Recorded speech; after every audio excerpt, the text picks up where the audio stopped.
জানেন, মানে আমরা যখন সাধারণত কোনো ইঞ্জিনিয়ারিং বা মেডিকেল ডায়াগনোসিসের কথা বলি তখন সেখানে একটা নিখুঁত ব্যাপার থাকে। ধরুন, কারো হাত ভেঙে গেলে এক্স রে রিপোর্টে সেই ভাঙা হাড়ের সাদা দাগটা একদম পরিষ্কার দেখা যায়। ডাক্তার শুধু আঙুল দিয়ে দেখিয়ে বলেন ঠিক এই জায়গাটাতে সমস্যা। হ্যাঁ, বিষয়টা একদম সাদা-কালো।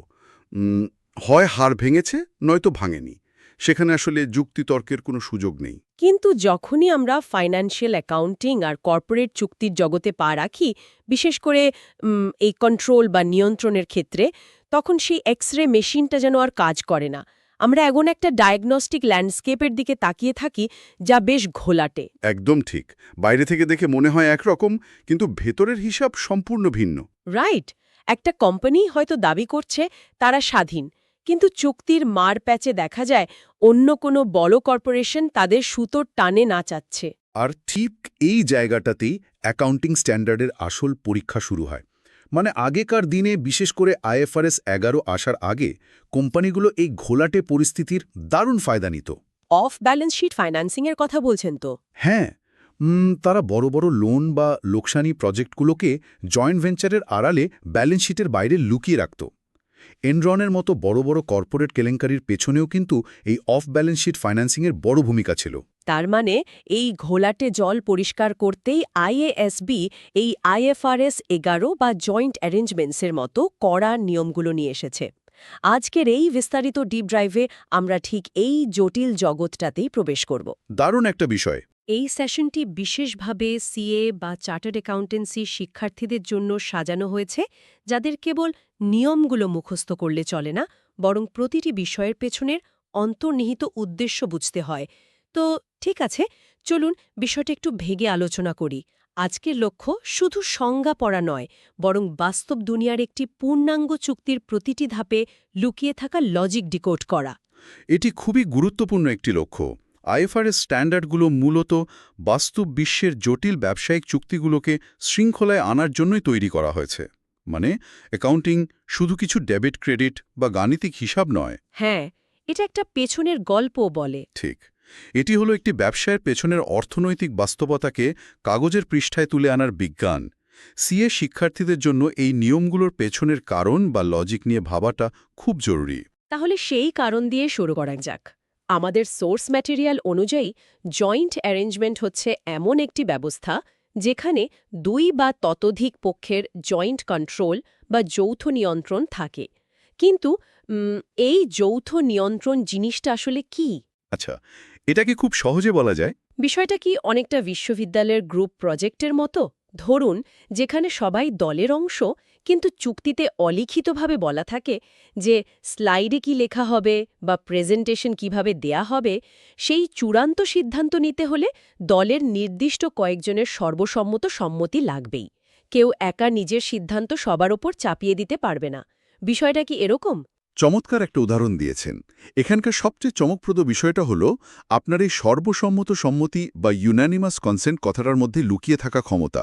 সোর্স ম্যাটেরিয়ালে স্পষ্টভাবে বলা আছে, একটি জয়েন্ট অ্যারেঞ্জমেন্ট হতে হলে দুটি প্রধান শর্ত পূরণ হতেই হবে। শর্ত দুটো কি কি? একটি চুক্তিবদ্ধ আইনি সম্মতি বা কন্ট্রাকচুয়াল অ্যাগ্রিমেন্ট থাকতে হবে, যেখানে সবকিছু লিখিত থাকবে। দ্বিতীয়ত, প্রাসঙ্গিক সিদ্ধান্ত বা রেলেভেন্ট অ্যাক্টিভিটিজের ক্ষেত্রে, মানে যে সিদ্ধান্তগুলো প্রজেক্টের আয় ব্যয়কে সরাসরি প্রভাবিত করে। একদম তাই, সেগুলোর ক্ষেত্রে নিয়ন্ত্রণকারী পক্ষগুলোর সর্বসম্মত সম্মতি থাকতে হবে। একটু দাঁড়ান। এই সর্বসম্মত সম্মতির নিয়মটা এত কড়াকড়িভাবে দেওয়ার পেছনে লজিকটা কি? যদি একটা প্রজেক্টে 10 জন বিনিয়োগকারী থাকে আর যে কোনো সিদ্ধান্ত নিতে হলে 10 জনেরই সম্মতি লাগে, তাহলে তো প্রজেক্টের কাজ কোনোদিনই এগোবে না। খুব প্রাসঙ্গিক একটি পয়েন্ট তুলেছেন। এখানে IFRS 11-র সূক্ষ্মতা। নিয়মটি এমন নয় যে প্রজেক্টে থাকা সব বিনিয়োগকারীর সম্মতি লাগবে। ও আচ্ছা, সবার লাগবে না। না, নিয়মটি হল চুক্তিতে যাদের হাতে কন্ট্রোল বা নিয়ন্ত্রণ দেওয়া হয়েছে কেবল তাদের সর্বসম্মত সম্মতি লাগবে। এই নিয়মটি করা হয়েছে যাতে চুক্তিতে থাকা কোনো নির্দিষ্ট পক্ষ একা পুরো প্রজেক্টের নিয়ন্ত্রণ নিয়ে নিতে না পারে। মানে ধরুন, একটা প্রজেক্টে 3 জনের বিনিয়োগ আছে। হ্যাঁ, ধরুন। এখন যদি সাধারণ ভোটাভুটির মাধ্যমে মেজরিটির ভিত্তিতে সিদ্ধান্ত নেওয়া হতো, তবে হয়তো দুজন মিলে তৃতীয় জনকে সবসময় কোণঠাসা করে ফেলত। কিন্তু এই সর্বসম্মত সম্মতি থাকার অর্থ হল যাদের হাতে এই ক্ষমতা দেওয়া হয়েছে তাদের প্রত্যেকের হাতে এক একটি ভেটো পাওয়ার আছে। ভেটো পাওয়ার। হ্যাঁ, একজন যদি বলে না আমি রাজি নই, তাহলে ওই সিদ্ধান্ত কোনোভাবেই পাশ হবে না। তার মানে এটা IFRS 10 এর মতো নয় যেখানে 51% শেয়ার থাকলেই কেউ একজন ছড়ি ঘোরাতে পারে। এখানে ভেটো পাওয়ারটাই আসল গেম চেঞ্জার। আর সোর্স বলছে এই অ্যারেঞ্জমেন্টের সাথে যারা যুক্ত থাকে তাদের সবাইকে বলা হয় party to a joint arrangement. একদম ঠিক। তাহলে কি আমরা ধরে নিতে পারি যে ওই গ্রুপ প্রজেক্টের উদাহরণে কেউ হয়তো দলের অংশ হিসেবে শুধু স্ন্যাক্স কিনে আনার দায়িত্বে আছে, কিন্তু প্রেজেন্টেশনের মূল সিদ্ধান্তে তার কোনো ভেটো পাওয়ার নেই? হ্যাঁ হ্যাঁ, একদম নিখুঁত উপমা। কেউ প্রজেক্টের একজন অংশীদার হতে পারে, বড় অঙ্কের অর্থ বিনিয়োগও করতে পারে, কিন্তু সিদ্ধান্ত নেওয়ার ক্ষমতা চুক্তিতে তাকে দেওয়া নাও থাকতে পারে। এই সূক্ষ্ম পার্থক্যটাই অ্যাকাউন্টিংয়ে বিশাল প্রভাব ফেলে। মানে যার হাতে ভেটো পাওয়ার আছে সে হলো জয়েন্ট কন্ট্রোলার, আর যার নেই সে কেবলই একজন সাধারণ ইনভেস্টর। ঠিক তাই। আচ্ছা, আমরা বুঝতে পারলাম যে সর্বসম্মত সম্মতি দিয়ে কন্ট্রোল নিশ্চিত করা হয়, কিন্তু এই নিয়ন্ত্রণটা আসলে কিসের ওপর? যদি চুক্তিবদ্ধ পক্ষগুলো সিদ্ধান্ত নেয় যে তারা একটা বড় স্পোর্টস স্টেডিয়াম বানাবে, তাহলে তারা কি সরাসরি ওই স্টেডিয়ামের ইট, বালু আর সিমেন্টের মালিক? এই জায়গাটা বেশ ইন্টারেস্টিং। নাকি তারা প্রজেক্ট শেষে যে লাভ বা নিট ভ্যালু তৈরি হবে সেটার মালিক? এখানেই কি জয়েন্ট অপারেশন অ্যান্ড জয়েন্ট ভেঞ্চারের পার্থক্যটা লুকিয়ে আছে? আপনি একদম সঠিক জায়গায় হাত দিয়েছেন। IFRS 11-এর সবচেয়ে বড় পরিবর্তনটাই ছিল এই বিভাজন স্পষ্ট করা। যদি আমরা টেকনিক্যাল ভাষায় বলি, জয়েন্ট অপারেশনে পার্টিদের, যাদের জয়েন্ট অপারেটর বলা হয়, তাদের সরাসরি নির্দিষ্ট সম্পদ বা অ্যাসেটস এবং দায়গুলোর উপর অধিকার থাকে। অর্থাৎ তারা সরাসরি সম্পদের টুকরোগুলোর মালিক। প্রজেক্টের জন্য যদি একটা বুলডোজার কেনা হয় আর চুক্তিতে বলা থাকে যে দুই অংশীদারের 50-50 অধিকার, তাহলে একজন অংশীদার তার নিজের ব্যালেন্স শিটে একটা অর্ধেক বুলডোজার বা তার সমমূল্যে সম্পদ দেখাবে। হ্যাঁ, ঠিক তাই। তারা প্রত্যেকে তাদের নিজ নিজ অংশের সম্পদ, দায়, আয় এবং ব্যয় সরাসরি নিজেদের ফাইন্যান্সিয়াল স্টেটমেন্টে লাইন বাই লাইন যুক্ত করে নেয়। আচ্ছা, আর জয়েন্ট ভেঞ্চারের ক্ষেত্রে? অন্যদিকে জয়েন্ট ভেঞ্চারে পার্টিদের, যাদের জয়েন্ট ভেঞ্চারার বলা হয়, তাদের অধিকার থাকে পুরো অ্যারেঞ্জমেন্টের নিট সম্পদ বা নেট অ্যাসেটসের ওপর। এখানে তারা আলাদা আলাদা ইট, বালু বা বুলডোজারের দাবিদার নয়। তার মানে পুরো প্রজেক্টের সব সম্পদ থেকে সব দায় বাদ দেওয়ার পর যে নিট ভ্যালু থাকে কেবল সেটার অংশীদার। একদম। আর অ্যাকাউন্টিংয়ের ভাষায় এই জয়েন্ট ভেঞ্চারকে হিসাবভুক্ত করার জন্য ইকুইটি মেথড ব্যবহার করা হয়, তাই না? এই মেথডটা আসলে কিভাবে কাজ করে? এটা কি ওই লাইন বাই লাইন যোগ করার চেয়ে আলাদা? সম্পূর্ণ আলাদা। ইকুইটি মেথডে আপনি আপনার ব্যালেন্স শিটে ইট বালুর হিসাব দেখাবেন না। আপনি ব্যালেন্স শিটে শুধু একটি লাইন দেখাবেন, ইনভেস্টমেন্ট ইন জয়েন্ট ভেঞ্চার। শুধু একটা লাইন? হ্যাঁ, শুরুতে আপনি যে টাকাটা বিনিয়োগ করেছেন সেটা সেখানে লেখা থাকবে। এরপর প্রতি বছর ওই জয়েন্ট ভেঞ্চার যে লাভ বা লোকসান করবে, আপনার পার্সেন্টেজ অনুযায়ী সে লাভ বা লোকসান আপনার ইনভেস্টমেন্টের ভ্যালুকে বাড়াবে বা কমাবে। এটা তো অনেক বেশি পরিচ্ছন্ন একটা পদ্ধতি মনে হচ্ছে। পরিচ্ছন্ন ঠিকই, কিন্তু এর মাধ্যমে প্রজেক্টের আসল সাইজ বা মোট দায়ের পরিমাণ মূল কোম্পানির ব্যালেন্স শিটে সরাসরি দেখা যায় না। সিএ শিক্ষার্থীদের জন্য পরীক্ষার দৃষ্টিকোণ থেকে এই পার্থক্যটা কতটা গুরুত্বপূর্ণ? তারা কি দুটোই সমান গুরুত্ব দিয়ে পড়বে? এটা অত্যন্ত গুরুত্বপূর্ণ একটি প্রশ্ন। ফাইন্যান্সিয়াল অ্যাকাউন্টিং অ্যান্ড রিপোর্টিং পরীক্ষার জন্য জয়েন্ট ভেঞ্চার সম্পূর্ণভাবে পরীক্ষাযোগ্য বা ফুললি এক্সামিনেবল। মানে এখান থেকে প্রশ্ন আসার সম্ভাবনা অনেক বেশি। প্রবল সম্ভাবনা। জয়েন্ট ভেঞ্চারের বিস্তারিত অ্যাকাউন্টিং, ইকুইটি মেথডের ক্যালকুলেশন, লাভের অংশ কিভাবে সমন্বয় করতে হয়, এগুলো পরীক্ষায় আসবেই ধরে নেওয়া যায়। কিন্তু জয়েন্ট অপারেশনের ক্ষেত্রে সিলেবাস অনুযায়ী কেবল এর অস্তিত্ব বা বেসিক কনসেপ্ট সম্পর্কে জ্ঞান থাকাই যথেষ্ট। বুঝতে পেরেছি। তাই শিক্ষার্থীদের মূল ফোকাসটা জয়েন্ট ভেঞ্চার আর ইকুইটি মেথডের প্রয়োগের দিকেই রাখতে হবে। বেশ, থিওরি তো অনেক হলো, কিন্তু এই কনসেপ্টগুলো বাস্তবে কিভাবে কাজ করে সেটা না দেখলে পুরো বিষয়টা ওই এক্স-রে মেশিনের মতোই ঘোলাটে থেকে যাবে। একদম। বাস্তবে প্রয়োগ না দেখলে আসলে লজিকটা ক্লিয়ার হয় না। আমাদের সোর্স মেটেরিয়ালে একটি দারুণ ইলাস্ট্রেটিভ এক্সাম্পল বা গাণিতিক উদাহরণ দেওয়া হয়েছে। চলুন সেটাকে একটা বাস্তব জীবনের সিনারিও হিসেবে কল্পনা করে এর স্টেপ বাই স্টেপ পোস্টমর্টেম করি। আমি প্রস্তুত। এ ধরনের কেস স্টাডিগুলোই সিএ শিক্ষার্থীদের বিশ্লেষণ ক্ষমতাকে শানিত করে। চলুন শুরু করি। সবার আগে আমাদের গোল বা লক্ষ্য নির্ধারণ করতে হবে। কল্পনা করুন, একটা বিশাল মাল্টিমিলিয়ন ডলারের স্পোর্টস স্টেডিয়াম তৈরির প্রজেক্ট হাতে নেওয়া হয়েছে। এর সাথে জড়িত আছে ৮টি বড় ঠিকাদারি প্রতিষ্ঠান বা কন্ট্রাক্টার্স। আচ্ছা। আমাদের লক্ষ্য হল দুটো জিনিস বের করা। প্রথমত, এই প্রজেক্টটি কি আসলেই একটি জয়েন্ট ভেঞ্চার, এবং দ্বিতীয়ত, এই ৮ জন ঠিকাদারের কার আইনি স্ট্যাটাস কি, কে এখানে আসল ক্ষমতার অধিকারী আর কে কেবল টাকার বস্তা নিয়ে বসে থাকা নীরব দর্শক। লক্ষ্যগুলো একদম পরিষ্কার। এবার চুক্তির শর্তগুলো দেখা যাক। আমি চুক্তিটা পড়ছি। চুক্তির প্রথম অংশে বলা হয়েছে, স্টেডিয়ামটি নির্মাণের জন্য এই ৮ জন ঠিকাদার মিলে সম্পূর্ণ আলাদা একটি আইনি সত্তা বা সেপারেট এন্টিটি প্রতিষ্ঠা করল। কাজ শেষে এই সত্তাটি বন্ধ করে দেয়া হবে। দাঁড়ান, আমার এখানেই একটা প্রশ্ন আছে। শুধু একটা স্টেডিয়াম বানানোর জন্য আলাদা কোম্পানি খোলার কি দরকার? তারা তো শুধু একটা লম্বা চুক্তিপত্রে সই করেই কাজ শুরু করতে পারত। খুব সুন্দর একটি ব্রেইনস্টর্মিং প্রশ্ন। বাস্তব ব্যবসায়িক জগতে এটা করা হয় মূলত ঝুঁকি কমানোর জন্য, যাকে ফাইন্যান্সের ভাষায় বলা হয় রিং ফেন্সিং। রিং ফেন্সিং বিষয়টা একটু বুঝিয়ে বলবেন? ধরুন, স্পোর্টস স্টেডিয়ামের মতো বিশাল প্রজেক্টে যদি কোনো দুর্ঘটনা ঘটে, হয়তো ছাদ ধসে পড়ল বা প্রজেক্টটা বড় ধরনের লোকসানের মুখে পড়ল, তবে আলাদা আইনি সত্তা থাকার কারণে সেই প্রজেক্টের দায়ভার মূল ঠিকাদার কোম্পানিগুলোর ওপর সরাসরি এসে পড়ে না। তাদের মূল ব্যবসা নিরাপদ থাকে। ও, এটা তো দারুণ একটা শিল্ড বা ঢাল হিসাবে কাজ করে। ঠিক বলেছেন। আর IFRS 11-এর লজিক অনুযায়ী যখনই দেখবেন একটি জয়েন্ট অ্যারেঞ্জমেন্টের জন্য আলাদা কোনো পৃথক আইনি সত্তা গঠন করা হয়েছে, তখনই এটি জয়েন্ট ভেঞ্চার হওয়ার একটি অন্যতম প্রধান সূচক হিসেবে কাজ করে।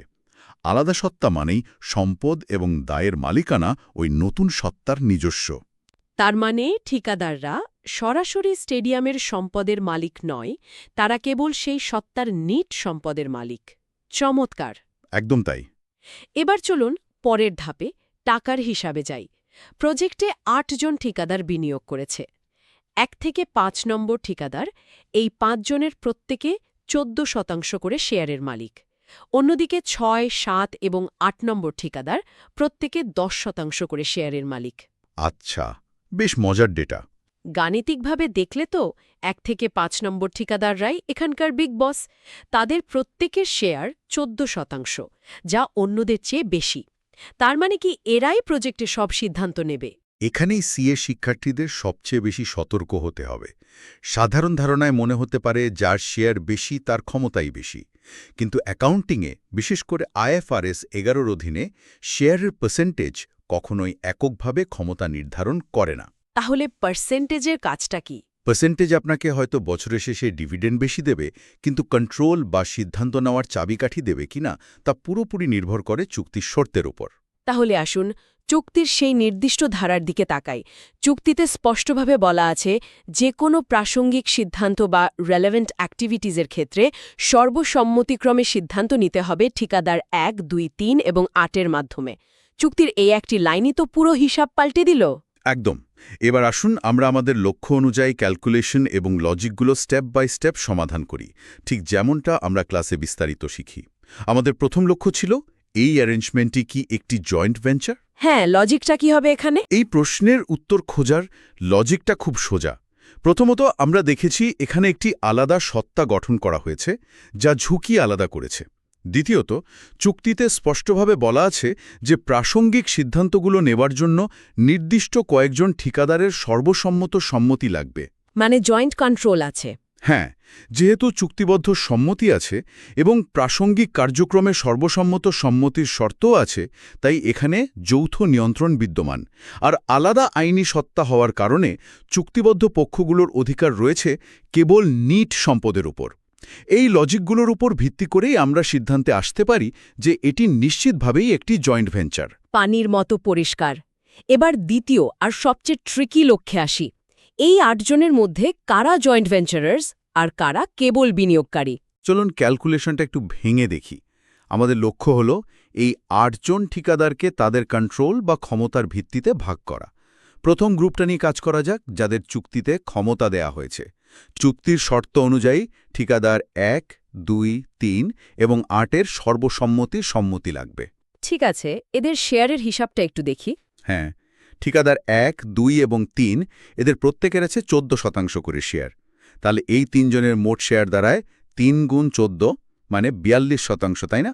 হ্যাঁ, 42। এর সাথে যোগ হবে ঠিকাদার 8-এর শেয়ার, যা হলো 10%।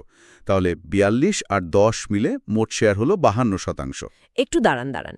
এই 4 জন মিলে কোম্পানির 52% শেয়ার হোল্ড করছে। 52%তে এমনিতেই মেজরিটি।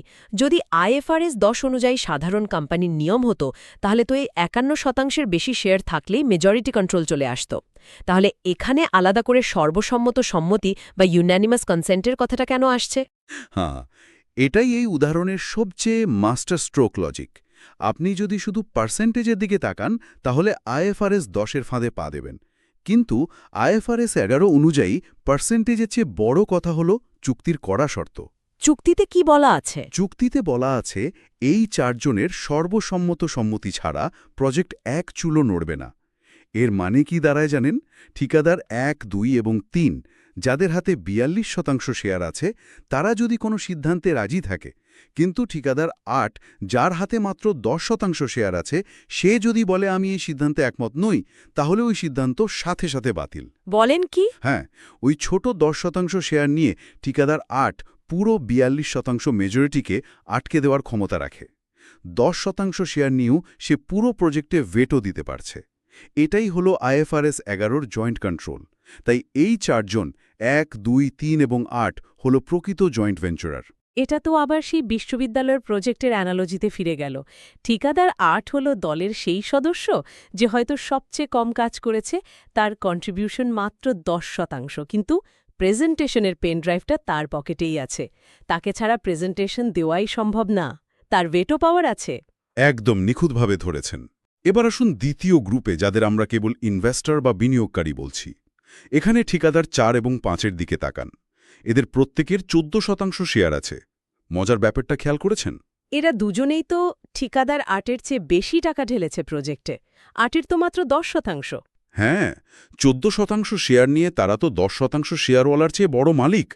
টাকার অঙ্কে তাদের দাবি বেশি। মালিক হিসেবে বড় হতে পারে, মুনাফাও তারা বেশি পাবে।